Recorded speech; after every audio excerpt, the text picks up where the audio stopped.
উনি যে আমাদের বাড়ি এসছেন এ আমার পরম সৌভাগ্য। উনি যে আমার ছেলেকে মনে রেখেছেন এবং অনেকে পদ পাওয়ার পর ভুলে যান, কিন্তু উনি মনে রেখে আমার বাড়ি পর্যন্ত এসেছেন এবং উনিও কান্নাকাটি করছেন এবং উনি বলেছেন আমাদের পরিবারের পাশে সব সময়ের জন্য আছেন এবং দোষীদের কঠোর থেকে কঠোরতম শাস্তি চাইছেন।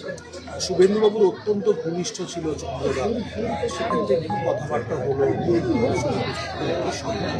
উনিও বুঝতে পারছেন না, বলছেন যে আমি নিরাপত্তা নিতে বলেছিলাম, ও নিজের প্রতি অবহেলা করেই হয়তো নেয়নি।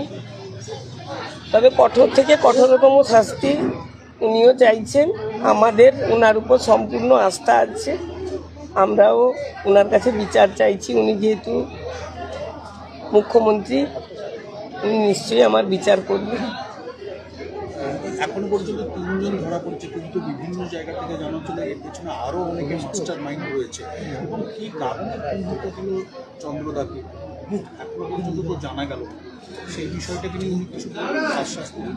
সিবিআই তদন্ত করছে, তদন্ত এগোবে যত আমরা জানতে পারি।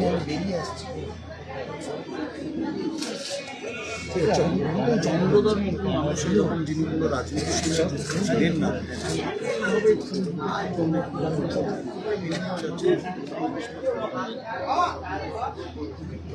কেন হয়তো কোনো রাজ্যে ভবানীপুরের হারটাই হয়তো মেনে নিতে পারেননি মাননীয়, তার জন্য হতে পারে।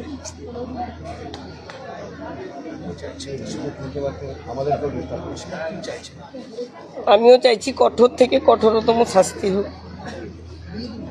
যারা আমার ছেলের জীবনটা নিয়ে নিয়েছে তাদের কঠোর থেকে কঠোরতম শাস্তি হোক। মাননীয় মুখ্যমন্ত্রী তো বলেছেন এনকাউন্টার হোক, আমি বলি।